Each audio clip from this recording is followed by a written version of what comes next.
Good morning and welcome everyone to my new IPL series.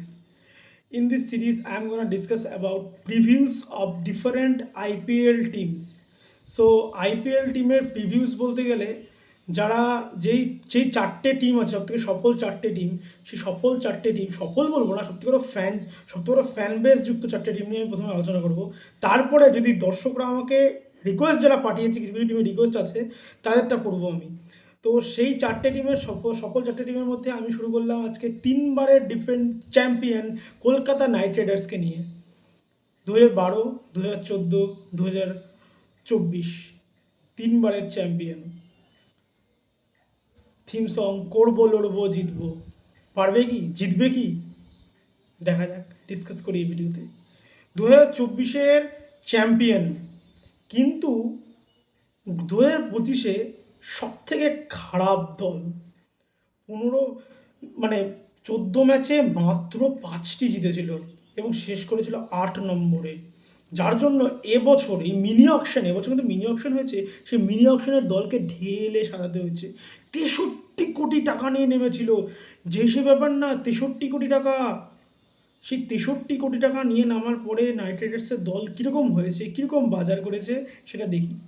First of all, knight riders 15টা player বা 15টা প্লেয়ারের জন্য bidding করেছিল এবং জিতেছে 8টি। সে যদি দেখা যায় বিডিং সাকসেসে 9তে আছে। এটা আমার বানানো একটা লিস্ট, বিডিং সাকসেস বানিয়েছি 9তে আছে, মানে যেহেতু অনেকটা পার্টস ছিল তাই অনেকের জন্যই বিডিং করেছিল।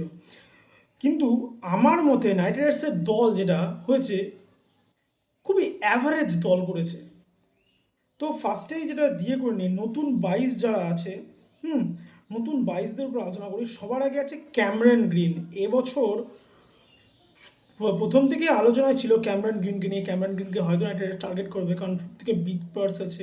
ক্যামেরন গ্রিনকে 25 কোটি 20 লাখ টাকা দিয়ে নাইট রাইডার্স নিয়েছে।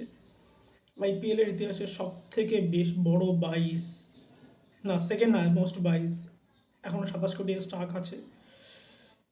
তারপরে তারা নিয়েছে মাথিসা পাতিরানাকে শ্রীলঙ্কার 18 কোটি টাকা দিয়ে। মুস্তাফিজুর রহমানকে 9 কোটি টাকা দিয়ে, 9 কোটি 20 লাখ। তাছাড়াও তারা টিম সেইফার্টকে 1.5 কোটি দিয়ে, ফিন অ্যালেনকে 2 কোটি দিয়ে, রচিন রবীন্দ্রকে 1.5 কোটি দিয়ে নিয়েছে।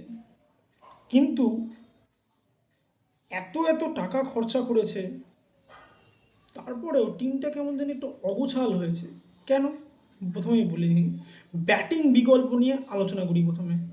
ব্যাটিং বিকল্পের মধ্যে টিমে আছে যারা আছে team Seifert, Finn Allen, Rachin Ravindra, Krish Raghuvanshi, Ajinkya Rahane, Cameron Green, Rinku Singh, Manish Pandey, Rahul Tripathi and Rovman Powell. এবং এদের মধ্যে রোবম্যান পাওয়েল বোলিংয়ের option, Rovman Powell and Rachin Ravindra can provide you bowling option too. ও রমনদীপ সিংও আছে। কিন্তু এইবার বোলিংয়ের দিকে তাকাই। বোলিংয়ে কিন্তু টিম সব থেকে মার খাবে। তার কারণ হচ্ছে, তার হিউজ একটা বড় কারণ, দ্য অ্যাবসেন্স অফ হর্ষিত রানা। হর্ষিত রানা কিন্তু আপনি যদি দেখেন যে হর্ষিত রানা মার খায়, অনেকে বলবে হর্ষিত রানা একদম ইকোনমিক্যাল বলার না, খুবই মার খায়। কিন্তু গত 1 বছরে হর্ষিত রানা নিজেকে যতটা ডেভেলপ করেছে, ইন্ডিয়ার one of the most developed bowler Harshit Rana.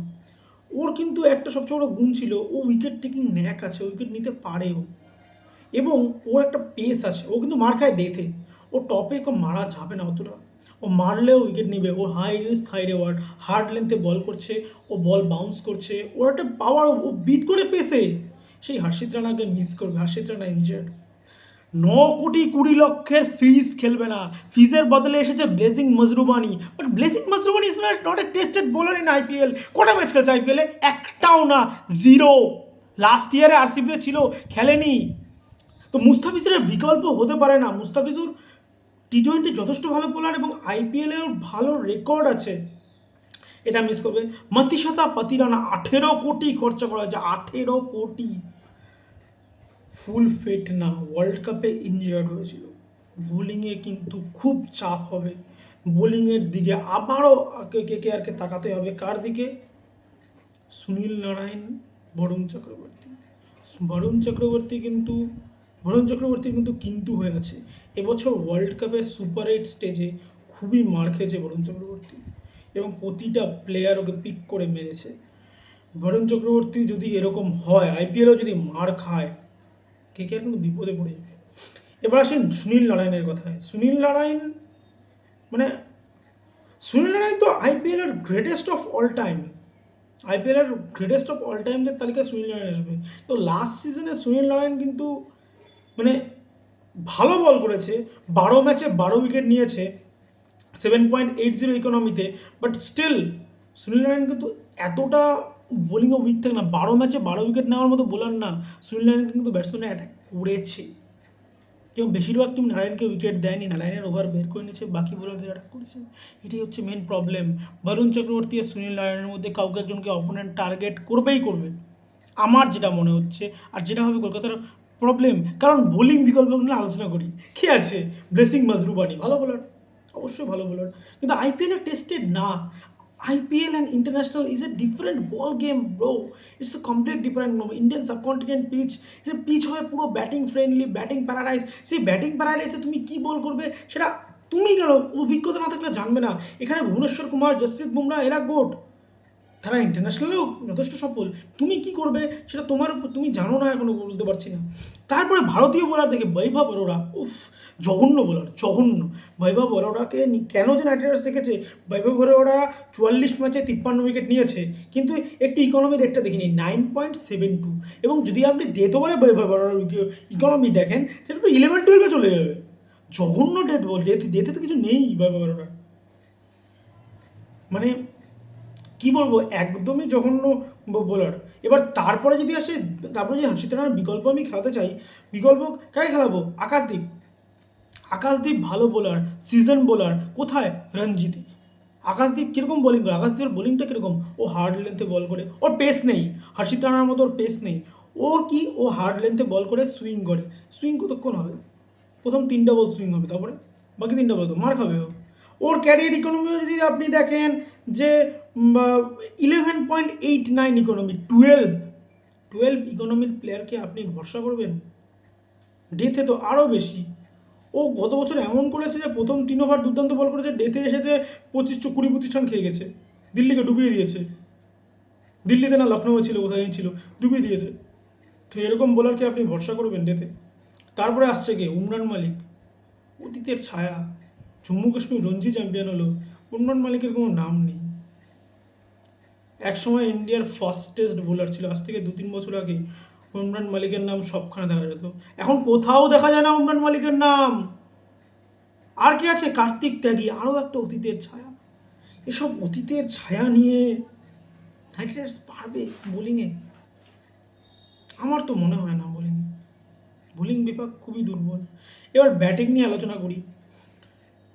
Team Seifert, ফিন অ্যালেনকে মধ্যে যে কোনো একজনকে খেলাতে হবে, যেটা মাথা ব্যথার কারণ হবে।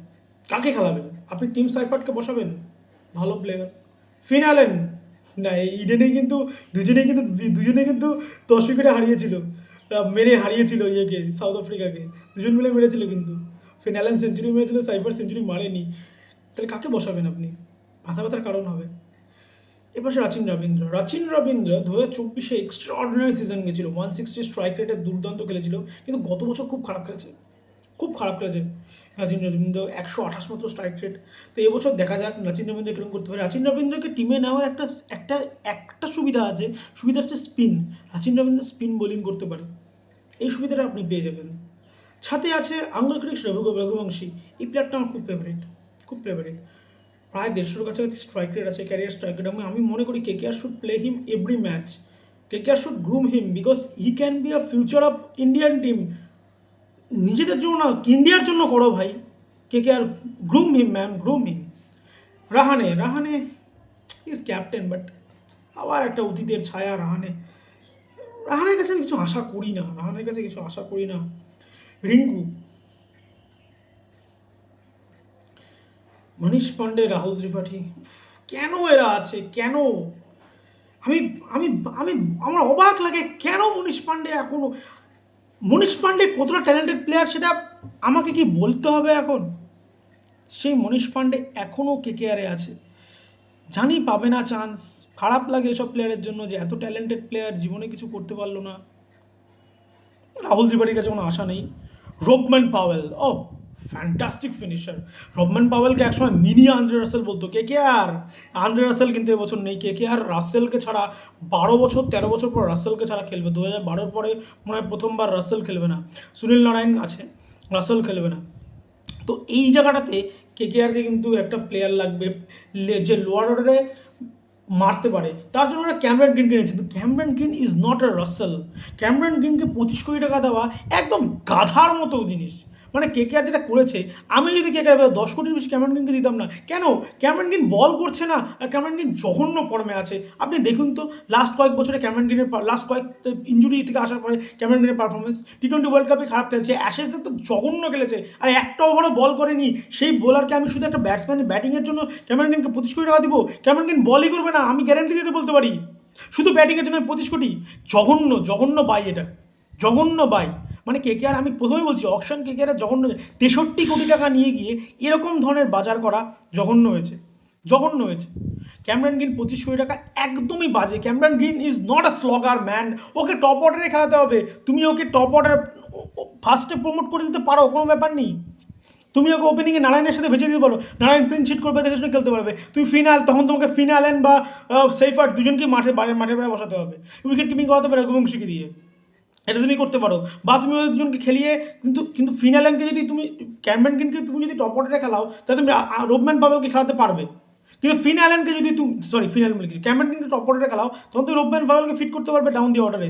কিন্তু যদি তুমি ক্যামেরন গ্রিনকে মিডল অর্ডারে খেলাও, তখন কিন্তু রোবম্যান পাওয়েল জায়গা হচ্ছে না, তখন কিন্তু রোবম্যান পাওয়েলের কোনো জায়গা হচ্ছে না। তাহলে কেকেআর কীভাবে করবে সেটা আমি দেখার অপেক্ষা করছি। কীভাবে রাচিন রবীন্দ্রকে ফিট করবে, কীভাবে রোবম্যান পাওয়েলকে ফিট করবে, সেইফার্ট অ্যালেনকে নিয়ে বসিয়ে রাখবে নাকি, আমি বুঝতে পারছি না এসব। কারণ একটা তো বিদেশি ফাস্ট বোলার খেলাতে হবেই, মজরুবানিকে তো খেলাতে হবেই, বা পাতিরানাকে খেলাতে হবেই। পাতিরানা কবে আসবে আমি জানি না, মজরুবানিকে তো খেলাতে হবেই। কারণ বিদেশি ফাস্ট বোলার লাগবে, প্রতিটা টিম বিদেশি। তোমার যে দেশীয় ফাস্ট বোলার আছে, বৈভব অরোরা, আকাশদীপ সিং বা উমরান মালিক, কার্তিক ত্যাগী, এদেরকে নিয়ে তুমি করতে পারবে না। এদেরকে নিয়ে তুমি যদি নামও পারবে না। তো যেটা আমি বলছি যে আমি যেটা একটা বেস্ট 11 ডিক্লেয়ার করছি কেকেআরের, তো আমার মতে বেস্ট 11 হওয়া উচিত বলছি একটা। তো আপনারা নিজের মতামত জানাবেন কমেন্টে যে কী হওয়া উচিত। ফিনালেন, ওপেনিংয়ে ফিনালেন অ্যান্ড সুনীল নারায়ণকে ওপেনিংয়ে দেওয়া উচিত। কারণ সুনীল নারায়ণ পিন চিট করবে, যা করবে ও করুক, ও করুক। গত বছরও 170 স্ট্রাইক রেটে রান করেছে, 170.83 রান করেছে। সুনীল নারায়ণকে তুমি বাড়াও ওপেনিংয়ে। Sunil Narine, first down Ajinkya Rahane, second down Angkrish Raghuvanshi, তারপরে ক্যামেরন গ্রিন, বা second down Cameron Green, third down Raghuvanshi, তারপরে রিঙ্কু, 6 নম্বরে রিঙ্কু, 7-এ রমনদীপ। তারপরে বোলারে তুমি নাও বৈভব অরোরা, বরুণ চক্রবর্তী, মজরুবানি, আকাশদীপ, 4জনকে তুমি নাও। এবং ইম্প্যাক্টে রাখো অনুকূল রয় বা মনীষ পাণ্ডেকে। যদি ব্যাটিং চেস করতে হয় মনীষ পাণ্ডে আসবে, আর যদি টোটাল ডিপেন্ড করতে হয় অনুকূল রয়কে আসবে। অনুকূল রয়কে তো কবের থেকে ঝুলিয়ে রেখেছে, একটা ম্যাচও খেলায় না। ভাই খেলাও, গ্রুম করো, groom him man. Abhishek Nair, are you listening to me? Groom him Anukul Roy, he has a talent, he has a potential. কবে থেকে বসে আছে ডাগ আউটে, আর কতদিন ডাগ আউটে বসবে? এরকম প্লেয়ার যদি এখন না খেলে কবে খেলবে? তো এটাই হচ্ছে কেকেআর নিয়ে আমার একটা ছিল। কেকেআর নিয়ে সত্যি বলছি, আমার মনে হয় না কেকেআর ইজ নট তৈয়ার। কেকেআর হে তৈয়ার নেই, হ্যাঁ তৈয়ার। বোলিং খুব খারাপ, বোলিং জঘন্য হয়েছে। আর বিদেশিগুলা কীভাবে ফিট করবে আমি বুঝতে পারছি না। বিদেশিগুলো কে আছে? Seifert, Allen, Cameron Green, Rovman Powell, 4জনই খেলার যোগ্যতা রাখে। প্রাচীন রবীন্দ্র আছে, মজরুবানি আছে, মজরুবানি তো খেলছেই। সুনীল নারায়ণ আছে, সুনীল নারায়ণ খেলছেই। মজরুবানি, সুনীল নারায়ণ খেলছেই। এবার টপ অর্ডারে একটা বিদেশি খেলাতে হবে, ঠিক আছে, ক্যামেরন গ্রিন খেলিয়ে দাও, তাহলে তুমি রবম্যান পাওয়েল খেলাতে পারবে। এরকম করে করতে পারে, তখন তোমার লাইন আপটা এরকম হবে যে ক্যামেরন গ্রিন আর সুনীল নারায়ণ হয়তো ওপেনিংয়ে চলে গেলো। তো রাচিন রবীন্দ্রকে বাইরে বসাতে হচ্ছে। রাচিন রবীন্দ্রের মতো ট্যালেন্টেড প্লেয়ার বাইরে বসে থাকা। আর কেকেআর যদি স্লো পিচ তৈরি করে, যদি একটু টার্নার বা স্লো টাইপের পিচ তৈরি করে, যেমন গম্ভীর পছন্দ করতো একটু টার্নার পিচ, যেখানে বরুণ চক্রবর্তী, সুনীল নারায়ণ এবং রাচিন রবীন্দ্রকে তুমি অ্যাটাক করতে পারবে, সাথে অনুকূল রায়কে যদি মিক্সে আনো, তুমি 4টা স্পিনার দিয়ে অপোনেন্টকে অ্যাটাক করতে পারবে। এই ট্যাকটিক যদি নিতে পারে, হতে পারে। বা যদি ফ্ল্যাট পিচে চলে যাবে। এখন দেখা যাক কেকেআর কী করে। আমরা তো আছি ডিসকাস করার জন্য, বসে আছি তো আমি, কি আছে, দেখা যাবে। ওকে, বাই।